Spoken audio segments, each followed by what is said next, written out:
Imagine being an emperor in ancient China, demanding a fresh feast in the middle of summer. Without a single refrigerator, how did they keep ice cream cold, meat from rotten, and fruit crisp for months? The answer lies in secrets buried underground. Today, we uncover the genius of China's 2,000-year-old food preservation tricks.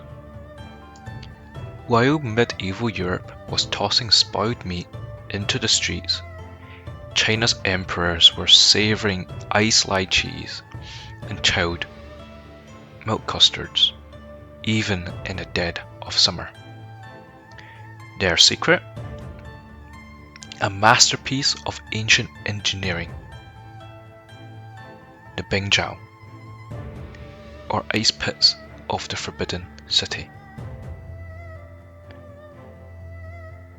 Every winter, when Kunming Lake froze solid, thousands of labourers worked through the night to harvest ice. They scored the surface into grids, then sawed out perfect 1 metre thick blocks, each weighing over 200 pounds. Timing was critical. Too thin and ice would melt too fast, and then too thick and it can't be moved. The best blocks were crystal clear, a sign of purity for the emperor's table. The ice was hauled on sleds through Beijing's gates before dawn to minimize melting. Then it was lowered into the ice pits, underground vaults that were dug 50 meters deep beneath the palace. This wasn't just a hole in the ground. The pits were scientifically insulated. Straw for dryness, charcoal for humidity control, and soil for thermal mass. Together, they kept temperatures below freezing for 6 months. The Forbidden City had 5 official ice pits, each holding 2,500 cubic meters of ice. That's enough to fill an Olympic swimming pool. But only the emperor and his inner circle could access this ancient fridge. Commoners? They got zero. Ice was so precious, its distribution was strictly regulated. The emperor's favourite, shaved ice with sweet bean paste, required 30 blocks just for 1 serving. Today, the ice pits are silent, but their legacy isn't. Modern engineers study them for zero energy cooling solutions, and the next time you open your freezer, remember, the emperors beat you to it by 2,000 years. Ice pits were the VIP option, but the imperial kitchen had a whole arsenal of food hacks to keep meals fresh. Let's crack open these 2,000-year-old preservation secrets. Meet yanchai, China's ancient pickling tradition. By layering veggies with salt, chefs harnessed lactic acid bacteria to create a natural preservative. The result? Crisp, tangy flavours that lasted years.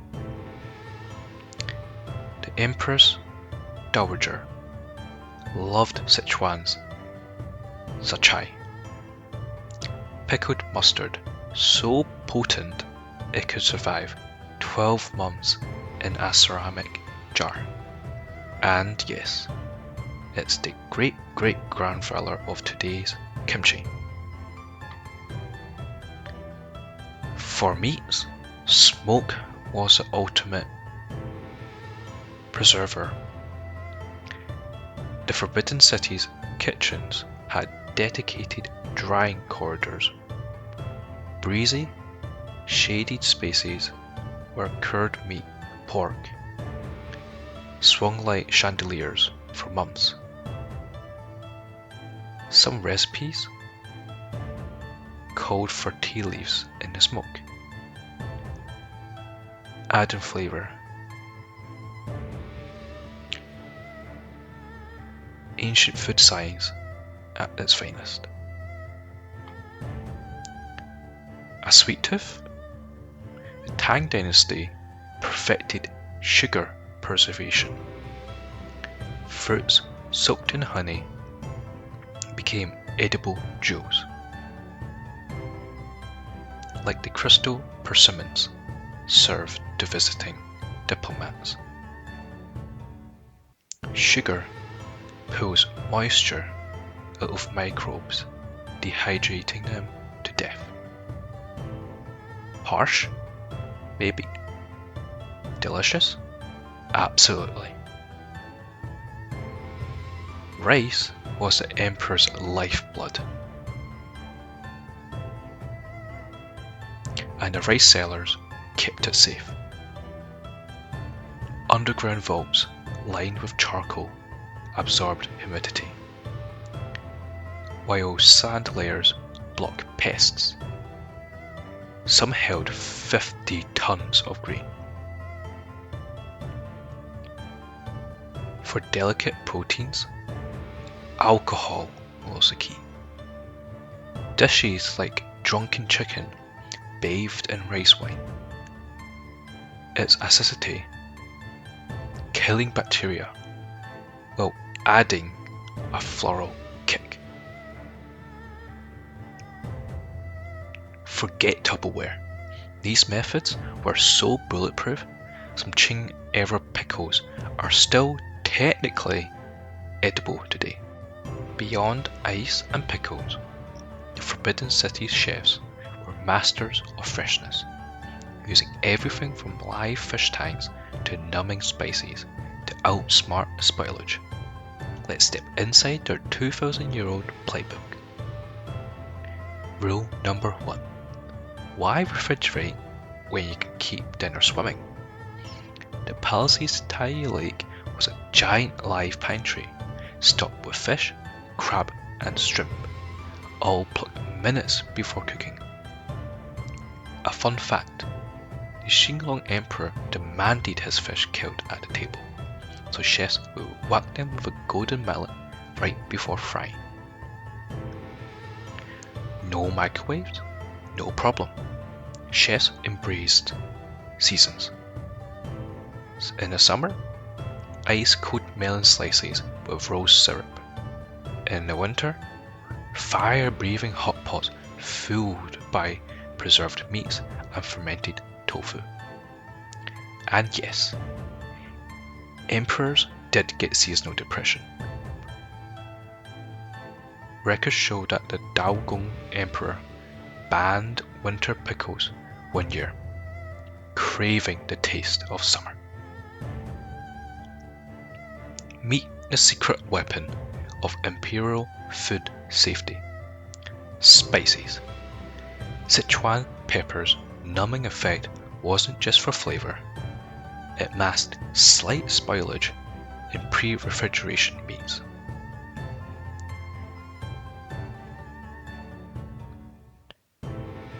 Even the walls fought spoilage. Pantries had stone floors that stayed 10 Celsius cooler than wood, and they had north-facing windows to block the sun. And they also had vents for cross breezes, ancient AC. While commoners baked in Beijing's 40 Celsius summers, emperors were indulging in frosted desserts, because Nothing says absolute power like ice cream in July. This wasn't just any dessert. It was Sut pastry, the Tang dynasty's answer to ice cream. The secret? Milk from the imperial pastures, ice hauled from secret cellars, and a hint of camphor. Yes, same stuff in mothballs, for refreshing aroma. Getting ice to the emperor's table was a military operation. Servants had 90 minutes to retrieve ice from underground pits, sprint 1.5 kilometers to the kitchens, and deliver it before the morning melt. The pressure was real. One wrong step and slice. You're not making desserts anymore. You are the dessert. Fun fact, the Xinglong Emperor was so obsessed with ice desserts, he had 2 dedicated ice cream chefs that he brings on his travels. Today, you can grab shaved ice on any street corner. No deference required. But next time you're looking at a melting cone, remember, you're tasting 2,000 years of desperate culinary innovation. It might sound like ancient magic, but these food storage techniques weren't just impressive back then. They still work today. For centuries, Chinese workers carved blocks of ice from frozen rivers and buried them underground. And guess what? Those same physics still apply today. Modern studies have shown that underground storage, properly sealed and insulated, naturally maintains a stable temperature of around 50 Fahrenheit or 10 Celsius. That's because the deeper you go, the less temperature swings.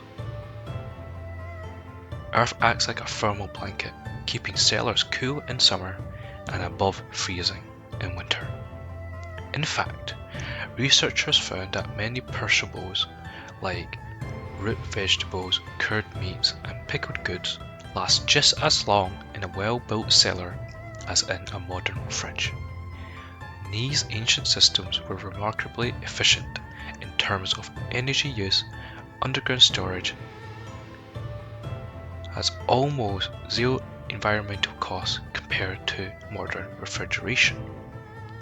That's why off-grid communities and eco-farms around the world are turning back to these low-tech solutions, not as a novelty, but as a necessity. Emperors may not have had compressors or electricity, but they had patience, planning, and a deep understanding of the earth. Every day, billions of people shop, cook, and eat with barely a second thought about storage. But for centuries before the flip of a switch could summon cold, our ancestors relied on the rhythms of nature and their own innovation. They harvested ice like a crop, fermented vegetables like a probiotic, and stored summer's sweetness in honey-soaked preserves. It wasn't just about keeping food fresh, it was about adapting, surviving, and respecting the delicate balance between people and the planet. So the next time you open your fridge, remember, it wasn't always electricity that kept dinner safe. Sometimes all it took was wisdom and a deep, cool pit. Which ancient food hack shocked you the most? Comment below and hit like if you trade your fridge for an imperial ice pit.